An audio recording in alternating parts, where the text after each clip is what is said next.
Systemic investing is sort of a new term, right? It's this idea of making coordinated investments across asset classes in order to drive a system's change. Hello, everyone, and welcome to another episode of Connecting the Dots. Today's podcast will explore how systemic investment and systems thinking can accelerate a global and just energy transition.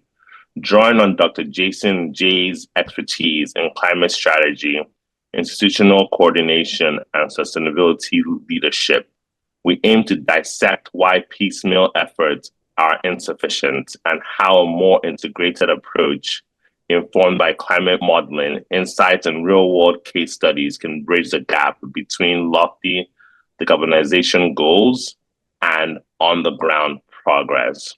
Today's guest is Dr. Jason Jay, who is a director of the MIT Sloan Sustainability Initiative. Hello, Jason. How are you? Well, Emeka, thanks for having me. Thank you so much for your time. And just from what I know about you and from all the work you've done, you spent a lot of time on working on the En-ROADS and C roads modeling. Could you tell us a little bit more about that? Sure.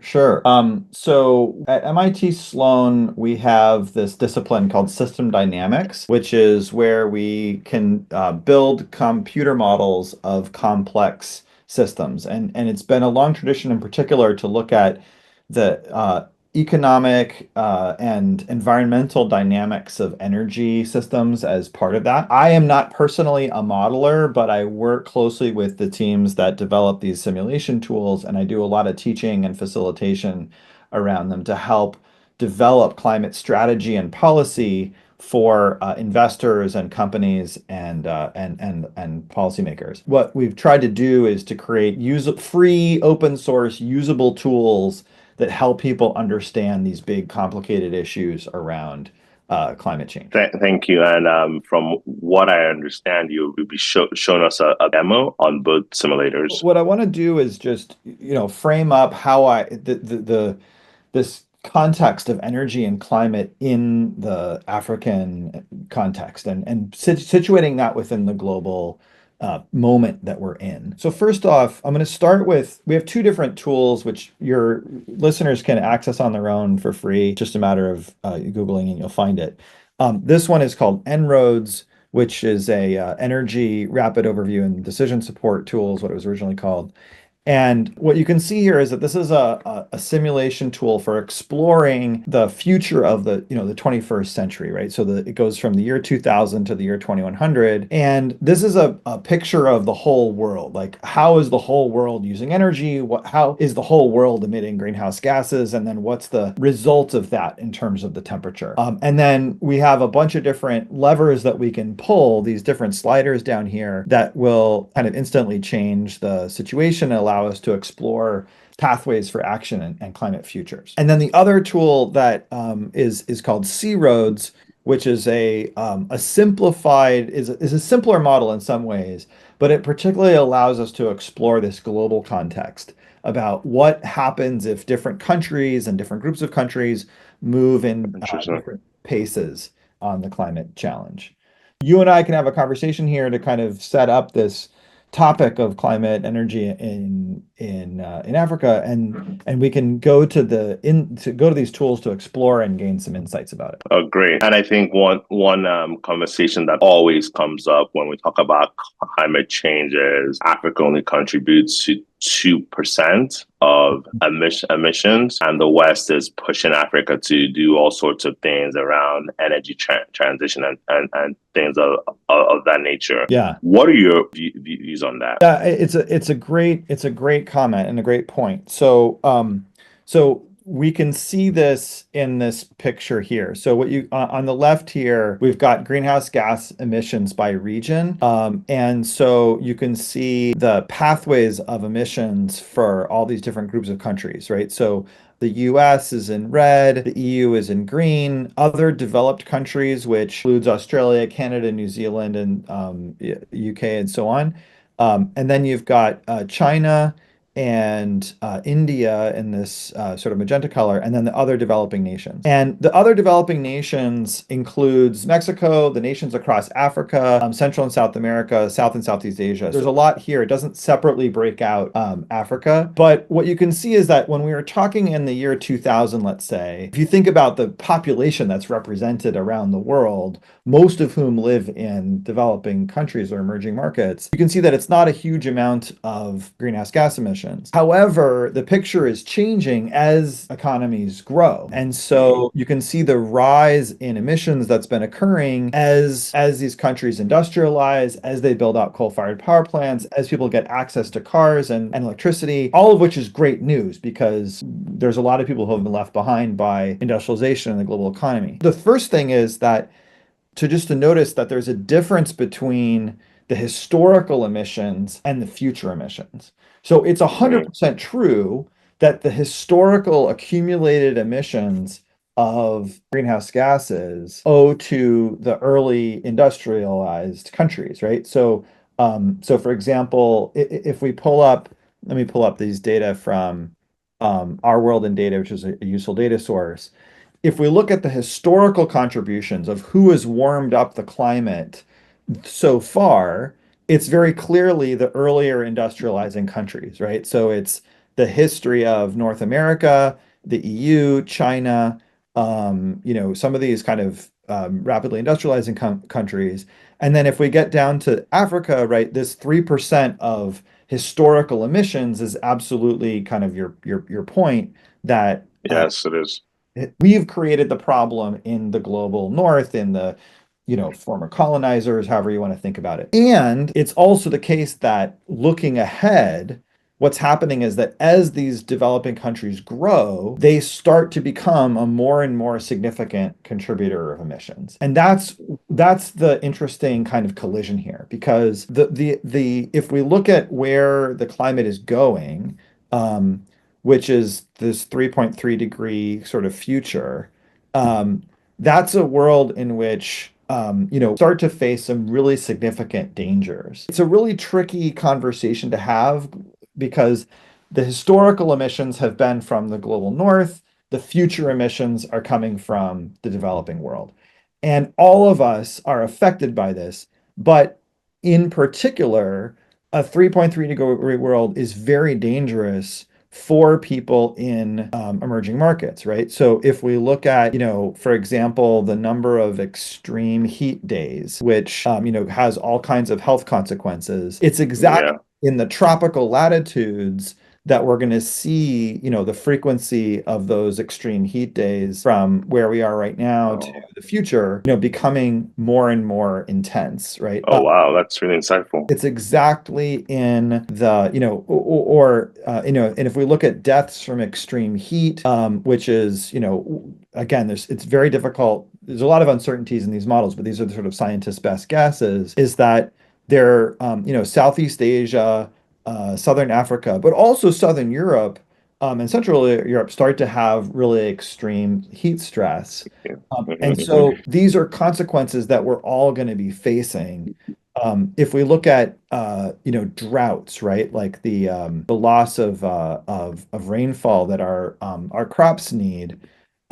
Here if we sort of zoom in here a little bit on sub-Saharan Africa and we pull, so this is in the year 2000, and there in any given sort of period, the likelihood of a more than a year-long drought, so a multi-year drought, is 11% to 50%. As we go toward the later part of the century, you start to see almost 100% likelihood of these My multi-year goodness. droughts that can really significantly affect uh, crop productivity and therefore food availability and Really. therefore conflict, right? Because we know that migration and conflict. So we're all in this situation now where climate change is going to affect all of us.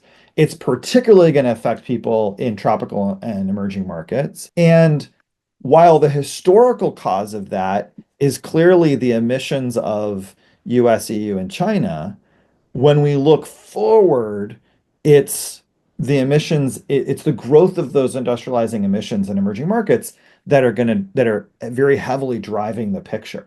So for the sake of Africa, Africa has to decarbonize. It's not just something that is sort of being asked of. So, and the historical responsibility of the West means that we have to do whatever we can to assist and support and like be part of the solutions in the process. That's really insightful, and also just from your last point around what the West can do. Obviously, when you go to COP and all these conferences, you hear about the loss and damage fund and all these funds that are should be created to Mm. assist in this conversation. And I think those things are finally put to play. But it seems like from just where I'm sitting, there's a lot of inaction Mhm. amongst African nations and among other nations in the global south. What's the strategy to get them to get To to move. work? Because these numbers are very, very scary. If you're going from Yeah. teens likelihood of a drought to almost certainty of a multi-year drought, this should Yeah. be concerning to everyone involved. I am not in any sense or imagination, an expert on the geopolitics or the diplomacy of this and what it takes to get, governments mobilized. I think there is a role here for awareness and education and people just understanding, wow, we really cannot afford to have a 3.3-degree future. That is a very dangerous climate future. And if we can change the course and get ourselves to a safer climate future, it's really essential for the thriving and survival of everyone, but particularly in these tropical latitudes. So just I think awareness building about climate physical risks is super important, and it's very hard to do because of the timelines here, right? We're talking about multi-year droughts becoming almost a certainty, right?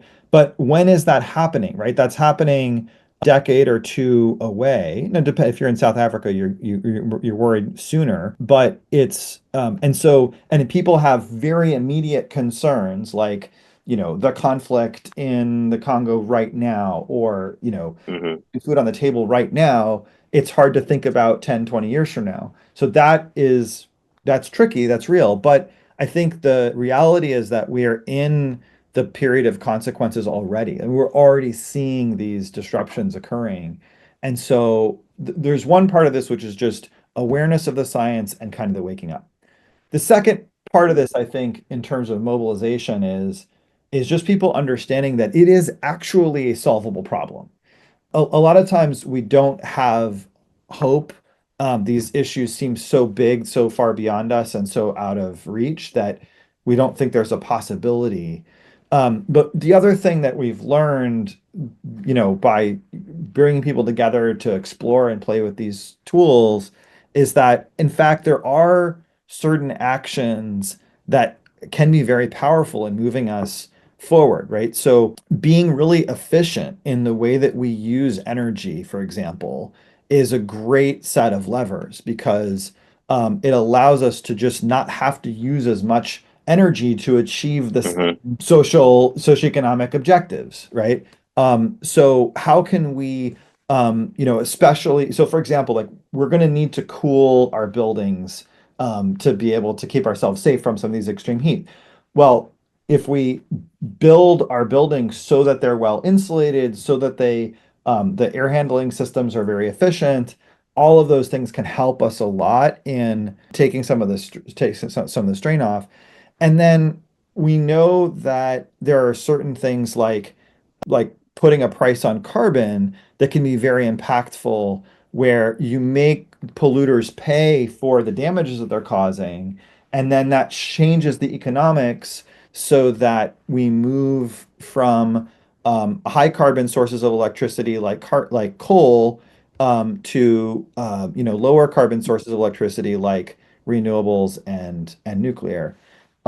That's something that we and by the way, these types of policies, these types of actions can make a big difference, not just on the climate, but on the breathability of our air, right? So these types of actions can have a major effect on the air pollution. This is the kind of air pollution that really causes health harms. So if you're in Mm, mega cities, right, you're starting to, whether you're in, Lagos or Kinshasa and so on, we're starting to see that air pollution mounting like we have in India or in China.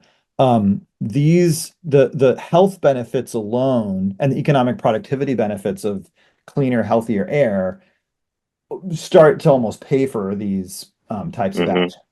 Um, the tricky thing is the reason that carbon prices work is because they make energy expensive.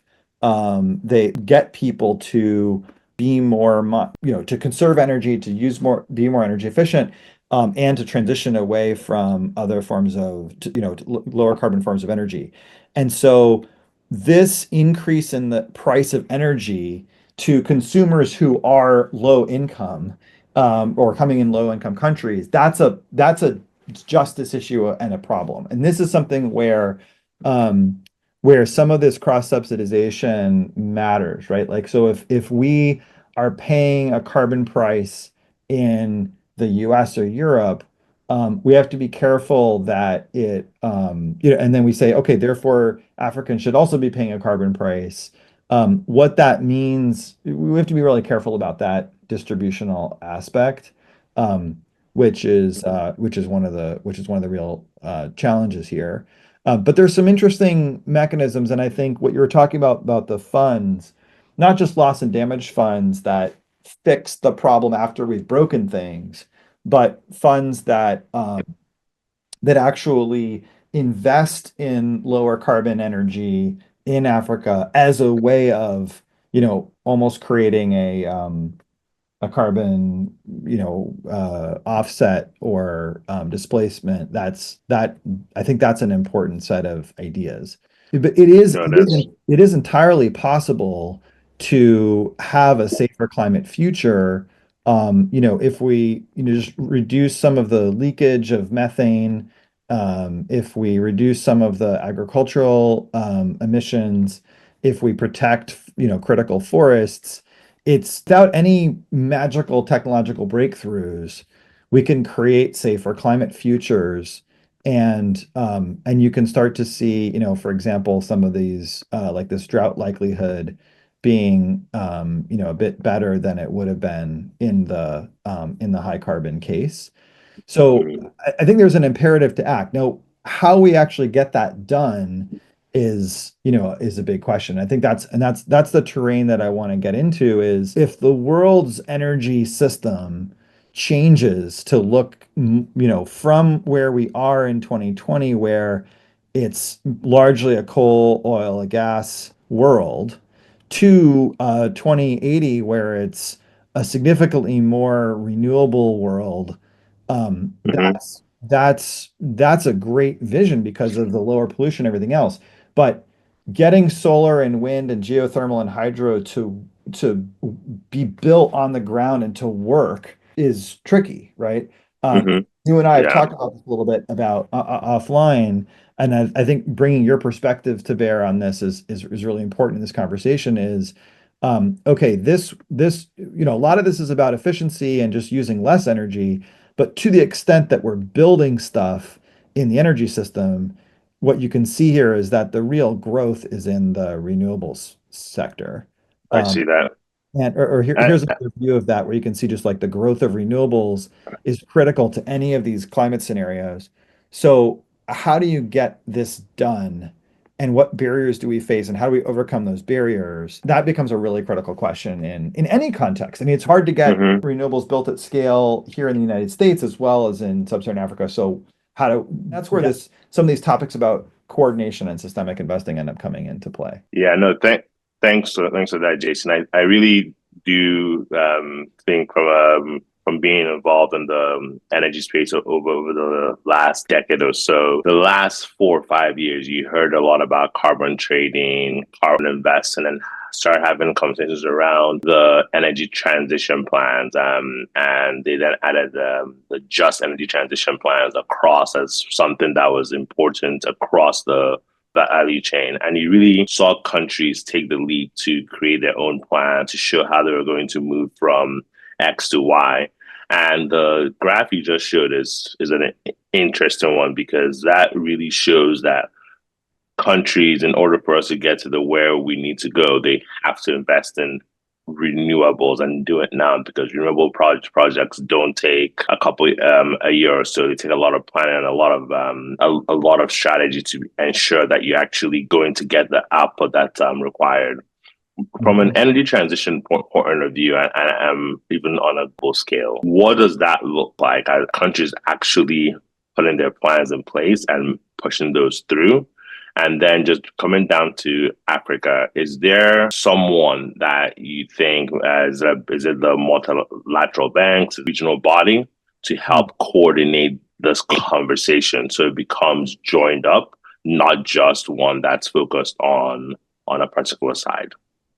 So a couple things. One is that if we want to build up the capacity for renewable energy, one thing that's really strongly working in our favor, and actually let me come back to this picture here, is that renewable energy is by far the cheapest option, and it's getting cheaper and cheaper by the day. So here's the marginal cost of low carbon electricity production. I mean, what you've seen is this astonishing fall in the cost of solar electricity and in the cost of wind electricity. And those are those are continuing to drop on a kind of an exponential basis out into the 2040s in this low carbon scenario. And even without any of these more aggressive policies toward climate action, if we actually like take all of these actions off, we just go back to that sort of more dangerous climate future. Even in that world, there's still a significant improvement as we deploy more and more of these technologies. There's learning that happens in the production, there's economies of scale, and it just gets cheaper and cheaper. So there's one thing is just that this becomes more and more inexpensive. Just the raw, building solar panels, building wind turbines. And so as a result, we've seen certain things happen. Like Pakistan, for example, has had this massive surge in purchasing and installation of rooftop solar panels because of essentially overproduction in China and extremely low cost solar. And so you have this major growth of the solar industry in Pakistan over the last few years. And so that's an example of where in an emerging market, some of this stuff is getting deployed. The tricky thing is that sometimes the sun doesn't shine, sometimes the wind doesn't blow. And Mm-hmm. so you can't just build the panels and the turbines. You have to have the ability to coordinate energy flows in the grid when it's intermittent. One of the things that so you can't just invest in the panels and stuff. There's also the energy storage and energy storage, which is what lets you take in energy when the sun is shining and then redeploy it through the night. That might mean batteries. It might mean pumping water up a hill. It might mean pumping air into the ground. There's a bunch of different kinds of energy storage. But energy storage could end up getting really expensive as we deploy more and more renewables and therefore have more demand on storage systems. And this is one of the reasons why people talk about, well, if we had more nuclear energy that was more of a base load power, that you don't have as much need for storage to get supply and demand to match up. But what the key is that it's not just the panels, or the turbines, it's also the storage. And it's not just the storage, it's also a grid that is smart enough to be able to direct traffic essentially, right? And to get electrons flowing in multiple different directions to match supply and demand. And that means that you need coordinated investment in the panel, in the production, the panels or the turbines or the dams, the storage, so the batteries or the pumped hydro, and the transmission infrastructure that's capable of handling that more complex flow of electricity. And so it's kind of like the analogy of electric cars. if you can sell electric cars, but if there's no charging stations, people won't want the cars because they don't have a place to charge them. And if you just deploy the charging stations, there's no business model until people have the cars. So you have to sort of coordinate the ratcheting up of the charging and the cars together. And the analogy here is that you have to coordinate the investment of the grid infrastructure and um, the solar and storage capacities. And so that's where this join, like you use the term joined up, right? Like where we need this kind of joined up coordinated approach to those investments. And then the question becomes, well, if it's just a bunch of entrepreneurs who are running around completely independently trying to build mini grids or microgrids or community solar stick CL installations and things like that, we probably break things. Like we probably don't get to have Mm. that coordinated approach. And so, in some countries, you have this really top-down driven approach, like in China, where the Chinese five-year plan sort of coordinates investment in these things. But in countries where we're not going to do that in this kind of more top-down governmental way, is there some other entity that can Means to do that, yeah.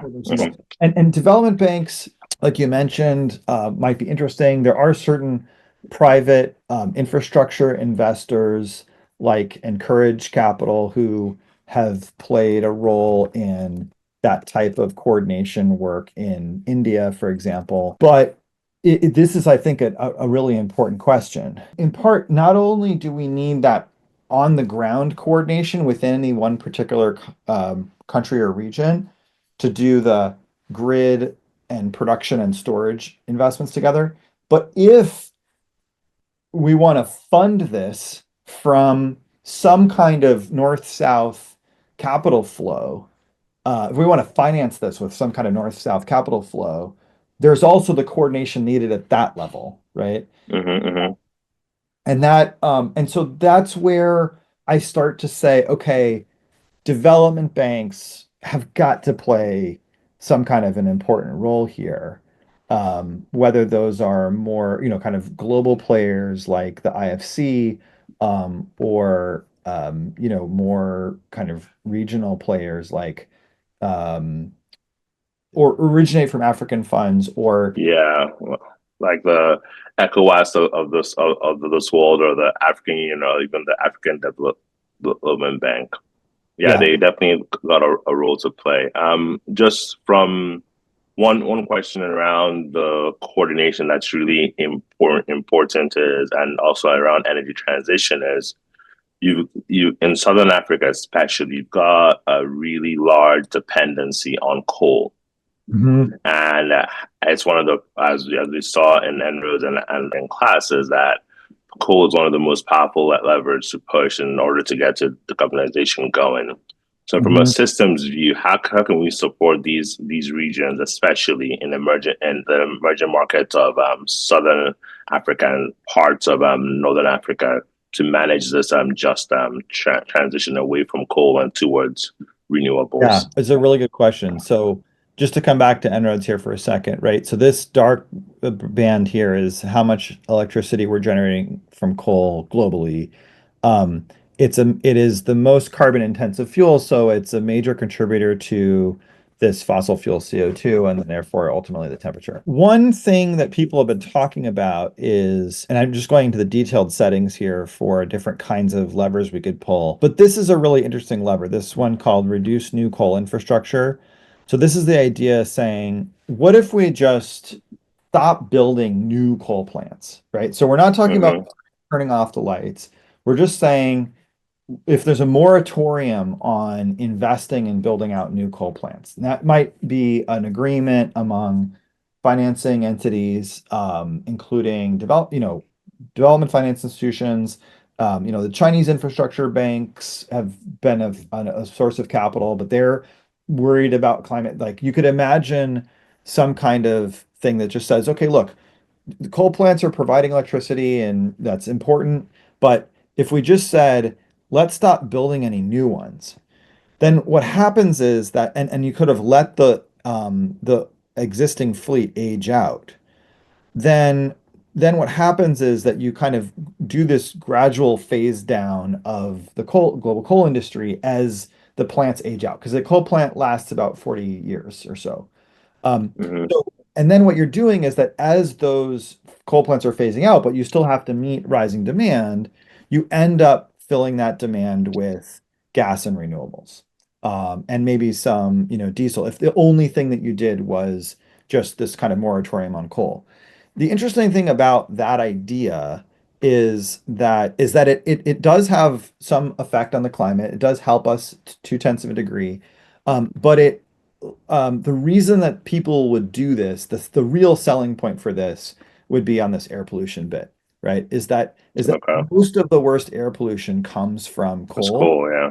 Makes right? And sense. so the lives that are saved here, and the quality of life and the asthma and everything else and the productivity, that this is the selling point for that idea, is to let's just, stop building new coal plants, let the old ones age out, let new infrastructure come in. And then if you say, okay, now on top of that, in a sense, the carbon price partly achieves that. Now you've got a system that's like a little bit more reliant on oil and gas. So a scenario like this, some of the oil majors might really like this, but there's still quite a bit of emissions coming from these oil and gas sort of sources. And but maybe you get more efficient in those uses of energy, and maybe you get on top of the leakage of methane in those systems. And now you're starting to make a really significant dent in the climate problem and in the pollution problem. So I think that is a interesting, promising way. We just have to make sure that people still get to meet their energy needs, in a growing economy, right? And so Yeah. gas has a role here as we've converted gas. We've converted a lot of coal to gas here in the United States. That's been one of the pathways. Um, and so that might be an avenue. I think the key is to just remember that this is really the problem to solve, is like, it's not so much about getting excited about renewables, it's about how do we shut the coal plants down. And the renewables are there to help us keep meeting demand as we do that, Hmm. but in an inexpensive way, because, as I showed before, the renewables are getting a lot cheaper. And I think the conversations around renewables is such a interesting one, given that Africa has a lot of wind, a lot of sun. But Mhm. if you look at what the region generates as far as solar, if you just focus on sub-Saharan Africa and compare it to Europe, Mhm. we're miles and miles behind on Mhm. what that should look like. And it's from our research and our work we've done at Next Year over the last 15 years or so in the power sector. It really just boils down to the technology is just not there to push this things forward. We struggle with SCADA, the smart grid to be able to really move this ahead. Mhm. As far as systemic investing goes, what are some strategies we can start to put in place to address that capacity gap? Because it's Yeah. obviously the fastest way to scale, given that the generation source is free, but there's all these limitations in place to before we're actually able to put these Yeah. generation plants online. Well, and this is why we are studying and advocating for this topic of systemic investing, right? So what systemic investing is sort of a new term, right? It's this idea of making coordinated investments across asset classes in order to drive a systems change, right? In this case, energy transition is what we're talking about. And systemic investing is a concept that has its origins in a couple of places. One is the European Union has something called Climate Kick, which is Climate KIC, Knowledge Innovation Center, which is a vehicle for funding climate innovation in Europe. And they essentially commissioned this sort of research study and this question about how might we not just invest in particular startups or particular, solar projects or individual point solutions, but how can we sort of drive these sort of systems changes? And Kirsten Dunlop, who's the CEO of Climate Kick, hired a guy called Dominic Hofstetter to think about that. And he created this manifesto essentially on systemic investing, and then has been working to build a field around this topic. And he and I do a lot of research and work together on this. In Interesting. in parallel, so there's kind of a government funding source of this to say like, how can governments who have, flexible capital with the desire to achieve some mission, how might we create these sort of coordinated investment mechanisms? In parallel, there are private investors, impact-oriented investors, climate-oriented investors, who are saying, okay, we've had our share of minor successes of building particular climate tech companies, but we haven't really driven the whole scale change or transition. How can we take a more systemic approach to our impact investing? And the development finance community, the development banks and so on, the UN development program as well, they are also saying we need to figure out how to do this kind of these larger system changes. So there's a set of questions that everybody's asking right now about how do we do this kind of coordinated investment where we could help to get that technological infrastructure in place in the grid that could handle intermittent renewables, together with the investment in the renewable capacity, together with kind of other semi-intangibles, right? Because you also need a workforce that's capable of doing the installation and management and maintenance of all of this complex electrical equipment. And so maybe you also have to make another investment in community colleges or other educational infrastructure Hmm. to train up a workforce to do this. And then maybe everybody needs to understand the possibilities here. So maybe you need to fund some kind of public education campaign about climate and about the exciting possibilities of renewables. You need the ability to be able to push on these multiple levers at the same time. And that's not something that any it's not something the financial system is good at yet. Um, ex Yeah. Except when you have something like the Chinese five-year plan as a coordinating device. So in so so then how do we do this kind of systemic investing? And one insight, and so this is very early days. This inquiry has only been really moving seriously for the last 2 years or so. One insight that's emerged so far um, is that there's this critical role for what are called backbone organizations. Precisely. Which is organizations that provide the coordination services essentially to say, okay, let's say that we wanted to do support energy transition in South Africa or energy transition in Nigeria. Let's use a Nigerian example. And we said, okay, first we have to figure out what are the capital requirements to do this. Like if we were to upgrade the grid and if we were to install the necessary production of solar and wind, what would the total capital flows be that would be required, and what's the sequencing of that you would need? And then, So Jason, are these organizations government or private? And the I ask that because we just finished writing the integrated resource plan for the country of Nigeria as one of our projects. yeah, So would this plan kind of fit into how that's done? so it's a great question. So the way I would say it is that backbone organizing is like a set of services or a set of activities or Mm, set of practices, and it can be carried out by a variety of different actors and in a variety of different formats. So it could be a new it could sometimes backbone organizing occurs from the funder. So let's say, a foundation or a government agency says, we're deploying capital here, but we're going to kind of get people together. We're going to do some of this coordination work so that we know that when we're deploying the capital, it's going to be in a joined up kind of way. In other situations, you're creating a new entity. That new entity might be a nonprofit, it might be a quasi governmental organization or a government organized NGO, like a Gongo, or something what they call it, where mhm, there's some sort of a coordinating entity. Think about the Tennessee Valley Authority in the United States, which helped to do electrification of remote areas in the US. In the last 2 centuries. So it can be a new entity. It can be sometimes an existing entity that is already has relationships with some of those existing stakeholders. So you could think about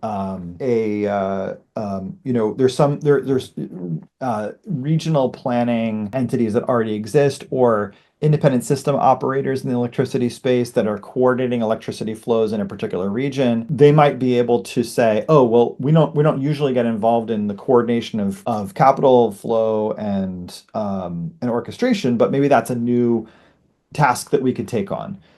So I don't think there's right now we're still just saying right now we're kind of in we're sort of collecting butterflies of different sorts of backbone organizations, these different kinds of systemically oriented investing efforts, and we're just making a taxonomy of like what kind of butterflies exist in the world.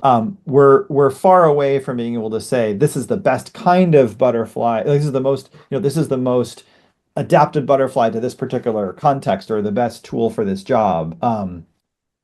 We're not quite there yet. I think what we're about in the next month or so, we're going to release a paper on this topic of backbone organizations that at least lays out the options of how they can be structured, um, and what the choices are that you're making when you're organizing them to get people to be kind of deliberate and mindful about that. But we don't, we're, it's going to be, we don't have any sort of strong prescriptions. But what the thing that we do know, I would say, is I think we're starting to get a handle on, these are all of the kinds of services that you might want to think about providing. That you don't neglect the human capital. That turns out to be really essential, like whatever the training capabilities are. Oh, Zoom just gave me a little thumbs up there. What don't neglect the human capital. Don't neglect the orchestration and coordination. That's kind of almost definitional to the backbone. Don't neglect the public awareness building and educational components. There's a key part of it which is about data infrastructure. So can you make a dashboard of the current state of play and then regularly update and publish that so that everybody can kind of see how are we doing against these goals, right? So that analytic and kind of shared awareness tools can be a really key role. Um, Sometimes providing engaging in policy advocacy to say, okay, there's certain things like pricing of carbon or phasing out of coal investment or combining a carbon market here with a carbon market somewhere else, like that would be enabling conditions, incentives that would be important for us all to succeed. Um, you might think, oh, well, we're just trying to build grids, so why do we have to get involved with all this other stuff? But that's the key is that these efforts break down when they're missing some critical component. And so I don't know. I'm curious to hear your thoughts on this about who do you think is in the position? Like you said, is it a governmental planning body? Is it an industry association of some kind? Is it a grid coordination? Yeah. In the Nigerian context, which you know best, I think, Yeah. how would it get done? Yeah, so in the Nigerian context, you have the private sector heavily involved in the power space, except on the transmission end.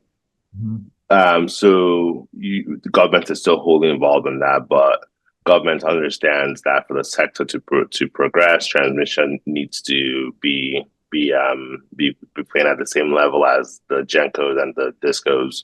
So, from a Nigerian context, you would need a private body that has government backing in order to push some of these things forward, because you have a play where the private guys are concerned about profits. That's all. That's their mantra, right? So, but you also know that if you don't have this backbone organization, a lot of projects are planned because government is still involved in some of the planning. So you need to get government to be involved. So I think it's private sector with a strong government backing to move things forward.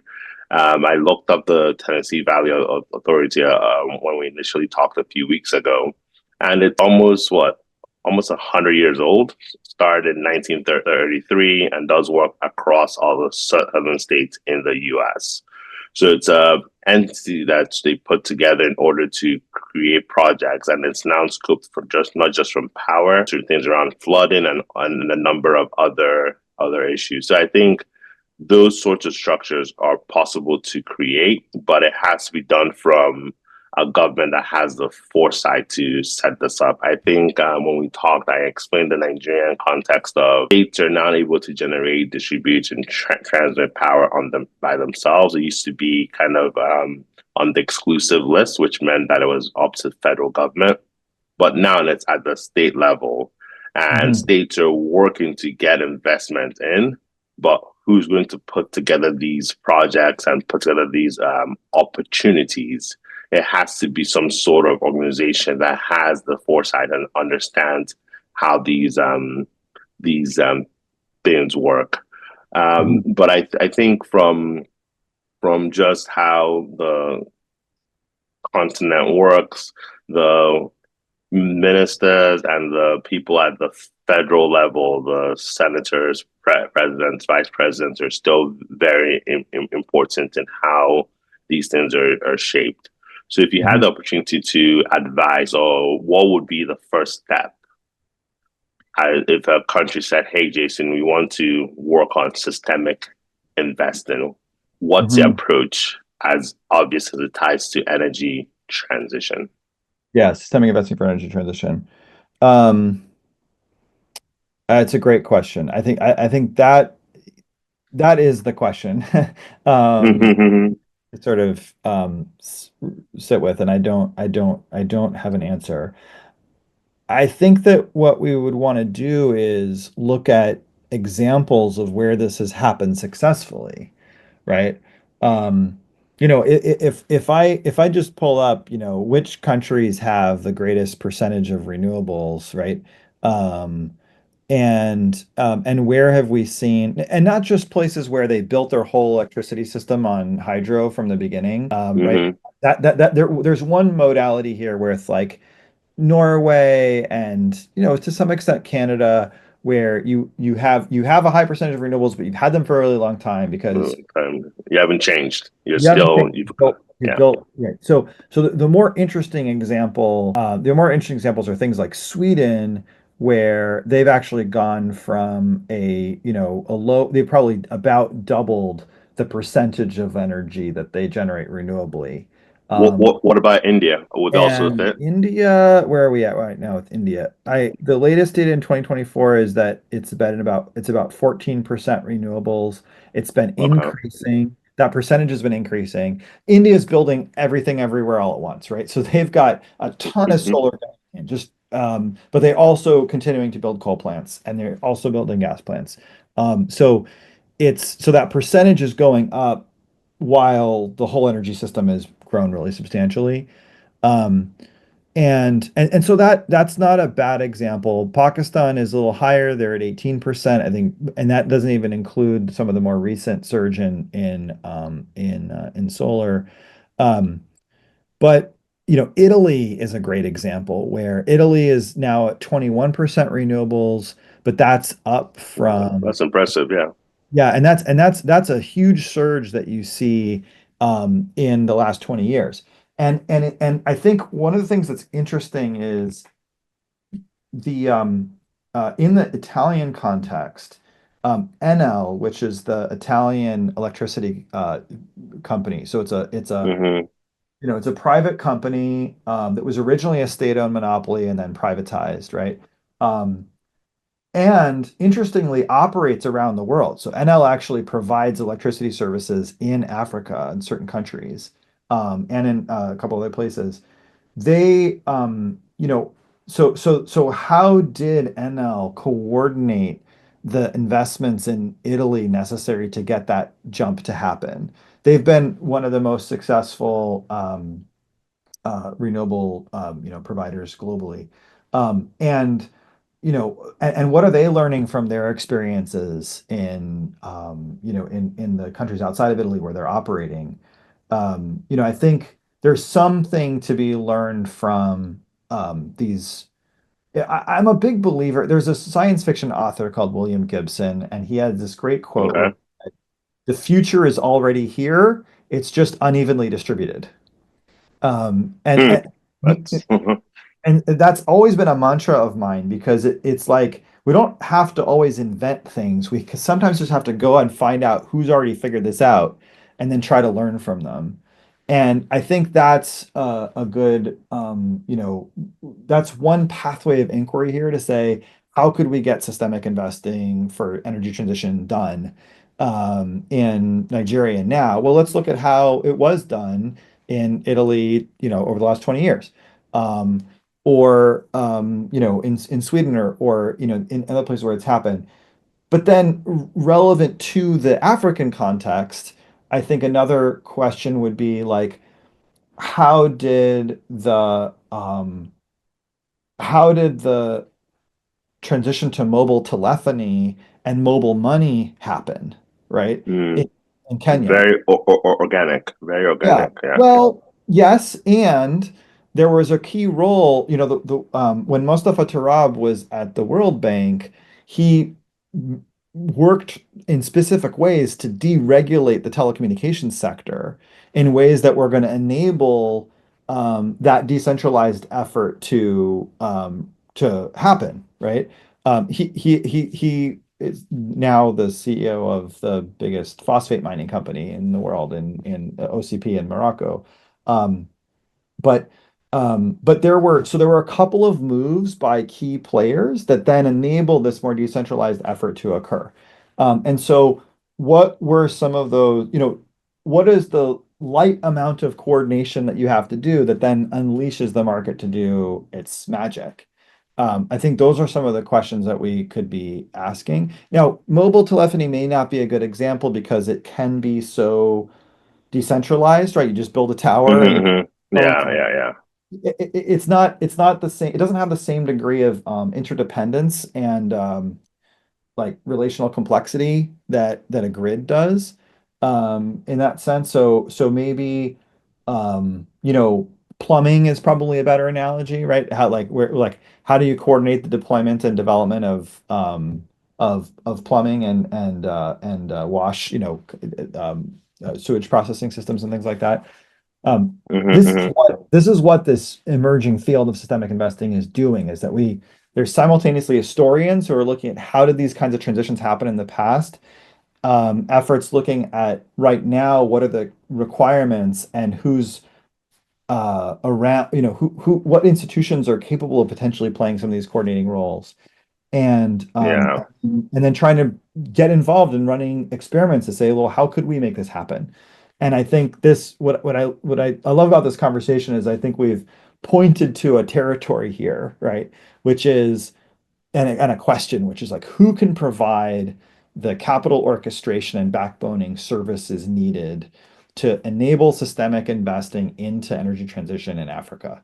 And a lot of times the hardest part is just getting the right question. And I think we've got the right question. What I'm hoping is we can use this episode to help shake the bushes and see who might have some answers to it. Yes, and that's really the goal, right? Because at the end of the day, one thing that's important is conversations are happening, but they're happening in very siloed arenas. So that's why you'll have someone to wake up and build a 200 megawatt plant without really thinking through who the off-taker is, how this would go around the grid, and all sorts of things. And you start running into challenges. But yes, Mhm. you're right. We ask the right questions and we really put it in perspective.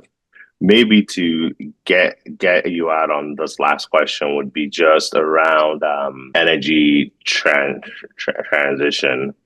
The numbers for Africa are quite scary, and just how to really move this forward. What would your advice be if we are sitting in front of a minister around just specific on energy transition?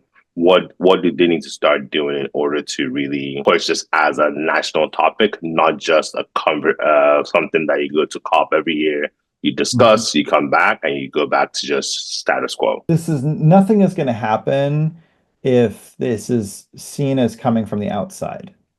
Mm, It has to be indigenously, locally kind of led, right? Like if it's like Greta Thunberg is telling us to do something is the answer to screw that. Like that's not how the conversation is going to go. But if there's people like yourself who are, in and of the Nigerian energy system, and are saying, look, I've been playing with these climate models and I am scared. And I think that we've got a major problem on our hands. And any amount of finger pointing or, blaming the historical contributions of the West, just like the past is the past. If we look at the future, it's our emissions that are going to kill us. And so Hmm. we've got to just take the reins and solve this problem. And fortunately, the economics of learning curves and scale of economies of renewables mean that we can afford to do this. We just have to make the choice to move down this path. And if that message is coming from someone like me, who I've literally never been to sub-Saharan Africa, and I'm a white guy from Boston, like it's forget about it, right? Um, Mm.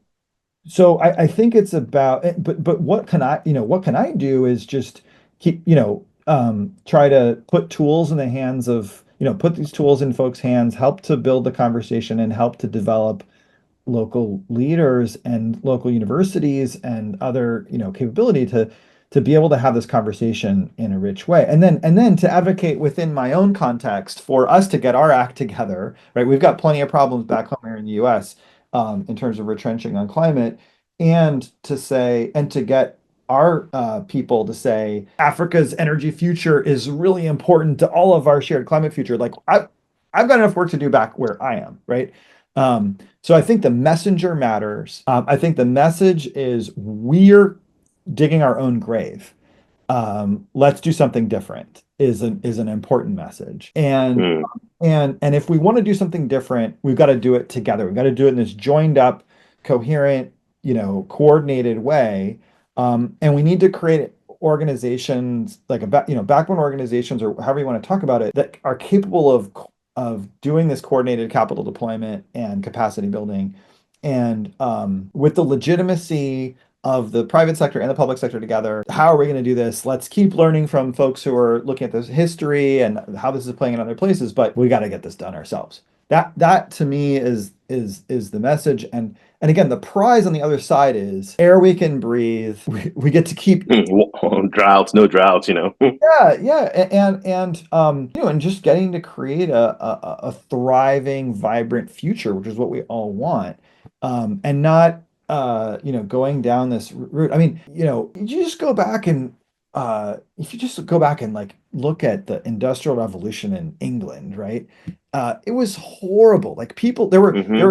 Churchill had days in where people, they had to shut the whole city down. Nobody could breathe. People were dying.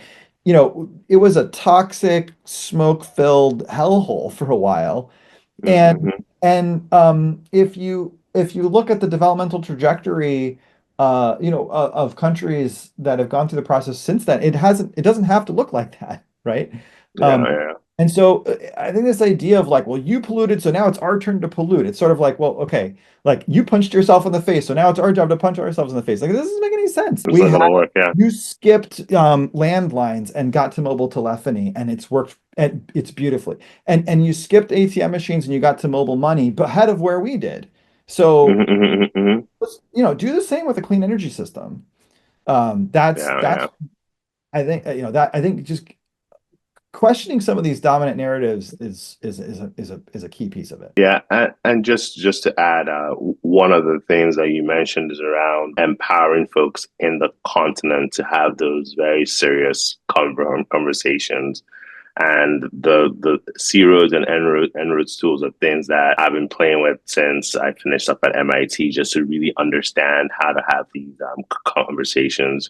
So, from a firm's point of view, we'll be looking to work with the MIT Sustainability Initiative around how to really educate the region on the importance of this. So, I hope that's something that the initiative would be willing to do with us.